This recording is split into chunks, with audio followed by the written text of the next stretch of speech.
Yo, what's up, gamers? WQ here.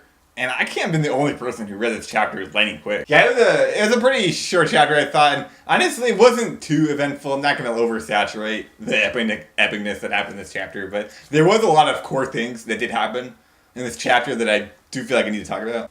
The first of many, I thought like the big one that, I mean, I can't even speculate on this, but what was Executive 5? What was he talking about to the old guy? And then, what was the direct order from Mubong Park? Obviously, the world president. The world president. What was his direct order? That was interesting to me. Like, what's going on there? You know, I don't know. Does anybody know? But yeah, in classic Gata High School fashion, there's gonna be a tournament. There's gonna be preliminaries, and there's hidden motives. So I'm pretty excited for all this. Pretty much every tournament we see in Gata High School. Is played out exactly the same. There's definitely like super hidden motives. There's a organization leading the whole thing that no one knows about, but it's pretty obvious, and that seems to be what's going on here. And I don't know what the purpose of this tournament, but there is a purpose of the tournament, and Mubong had to live this shit. Like, I think he knows better than anyone else. Hey, there's more going on with these tournaments. You know, yeah, it's a tournament on the front, but clearly there's a hidden objective here, and I think that I'm not really sure what this hidden objective is, and I noticed another thing at the end of the chapter when the executive, I guess I'm just going to call him Exec 5. I don't know if Executive 5 was the guy on the phone or the dude with the red thing, like third eye kind of looking thing. I'm going with Executive 5 being the guy with red hair. That's what we're going to call him. So he said, I have two powerful candidates. I came up with two powerful candidates.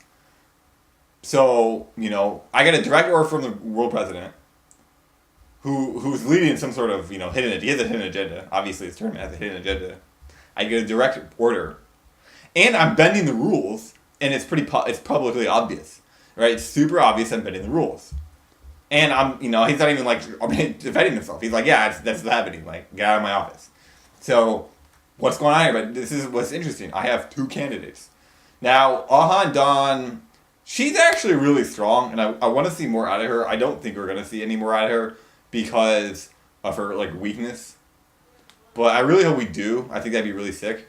But maybe we will, but I don't personally think so. I think these two candidates are not, I think it's Moridon and Mori Jang. I think those are the two candidates Executive 5 are talking about. I don't think Handan's in there, which really sucks. But you never know with Gata High School. Gata High School, it's so good at delivering a significant amount of top tier threats. So maybe she will be a top tier threat. Plus, if you look at the old Gata High School, you had the trio of three, right? So now again you have a new trio of three. So maybe they'll team up. Maybe they will all go on. So maybe I'm speculating too much. Maybe they're fine. But whatever the case is, what's going on with Mori Jang? What's going on with this dude?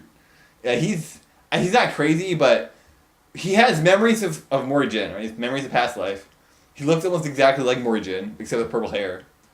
And then he says, I don't know who I am. But this dude has a name. He got a name, his name somewhere, and he knows more Dawi Han. He knows Dawi Han. He got a name from somewhere. And his memories past life, yeah, he doesn't know who he is. Like, you have to wonder what's going on with that. You know, you really have to wonder. And a lot of these theories that Mori Don and Mori Jang are clones of Mori Jin, they're like, once they fuse together, we're going to get the real Mori Jin back. I don't know so much about that. I don't believe that. But maybe that's what's going to happen. Maybe Ahan Dawn got her goggles, her headband. Maybe she got that from her brother. But at the same time, why does Mori Jang recognize those goggles? He doesn't know who he is, yet he recognizes those goggles. Like, something weird is going on, you know? This is definitely... I don't think amnesia is at play here. I don't think there's some degree of amnesia at play here, too, because why does he have memories from his past life? Maybe he is the true reincarnation of Jae-song. Maybe he's the true reincarnation of Sun Wukong. Maybe that's what's going on. But who's Mori Don? Like, I don't really understand. So another thing happened right at the end of this chapter. We saw Dawi Han. Now he's in weakened state. This guy's in a weakened state as per the chapter. I don't know what to do with the stone elements. Guys, this is so funny. I thought this chapter reminded me more of anything else. Gata High School Part 6. This is Boku no Hero Academia, but done correctly. I don't like the Boku no Hero Academia. I think it's made a lot of mistakes in the past 40, 50 chapters. I like one arc in that series, but honestly, overall, it's not really my thing, right? But Got a High School Part 6, this is my thing. I'm really feeling this, and this is what I wish Boku no Hero had been. Got a High School Part 6. And we even see the dude with the, he can recreate the stone. I mean, it's straight out of Boku no Hero. But why I think it's done so much better is because look at these power levels. Look at the character relationships between Aha and Dawn. Now, she's mad at her brother, really for no reason. I'm reading these comments, and everyone's like, wow, this hoe is really acting out of line. She's really, like, jealous. She's evil. You know, she's weak. He's stronger than her. Like, get her out of here, right? And it's like, okay, well, I'll agree with you on the surface. Like, obviously, she's kind of not right. She's not morally right here. Like, obviously. I think this is true. But at the same time, I don't really think it defines her character. And, you know, there's more going on here. There's more at play here than what we know. The reader knows. So I'm not really going to judge. I'm not going to criticize or judge. I'm going to wait for this term to flesh out. Because the truth of the matter is, real power, who you are, and what your actions, those come out in the tournament. That comes out in the tournament. It doesn't matter what you say before and after the tournament. No one cares. What you put into the tournament, what you put into the fight, that's what matters, right? That's what people care about. So that's what I'm waiting for. I'm going to wait to judge her until she can bring it in the tournament. In the ring. The fact of the matter is she's way stronger than everyone else, and alone. Her big problem is her sickness. Now, maybe her sickness is a metaphor for her real feelings towards her brother, for her, like, contempt for her brother, and the fact that her brother's stronger than her, but doesn't excel. Maybe that's what her sickness, it's a metaphor. But regardless of what's going on, that's a real big problem, and I don't think that's going to really hold her back. You can't really read manga and be like, okay, this character is held back by the sickness. I mean, what universe is this a thing? So throw that out the window, guys. I think she's going to really bring some real shit. Again, she almost took out all four of these, the four heavenly high schoolers, right? The four heavenly gods of high school. She basically, like, sold these dudes, and then she's like, she didn't even forfeit. Her brother came in and saved her. So it's like, I don't really buy this whole... I think she's acting, honestly. I think there's more going on here. And I think when the real intentions of the tournament comes to light, then we're going to get more info behind what's going on with her, because there's definitely more going on. I mean, she's basically the lead, the primary protagonist of part 6.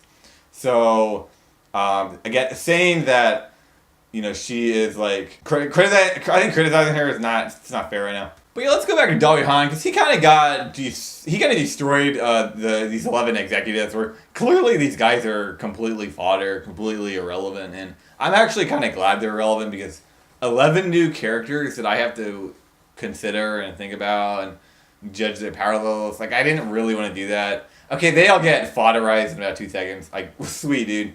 Let's add this to Dali Han's list of accomplishments, because that's one less thing I have to worry about. And also, I think it's a good look for Dali Han. Like, this guy was one of the strongest humans, one of the strongest characters in God of High School and Ragnarok.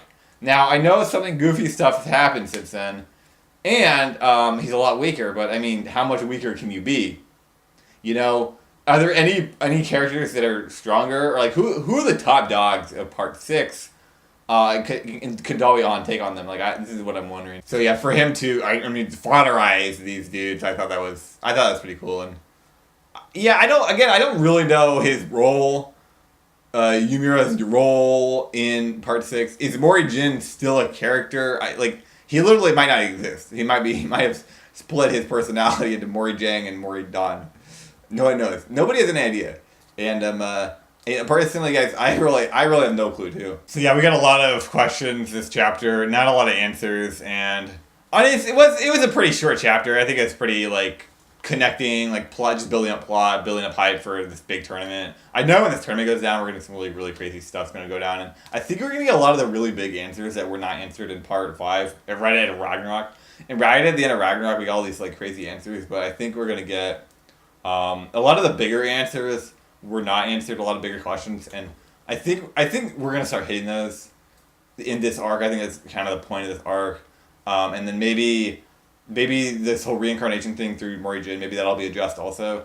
Because that was something that's like kind of been poked at a lot, and like especially at the end of Ragnarok, it's like highly poked at. But I mean, what is the purpose? Like, what is the larger purpose here? So I think that's going to also be poked at this arc. So yeah, maybe that's the point of Mori Dawn and Mori Jang and kind of the how ambiguous Mori Jin's position, especially with his two, I get maybe even three parts, three cells. Like we really have no idea. So anyway, guys, I'm gonna get out of here. Thanks for watching WQ review special edition. I'll see you guys next week.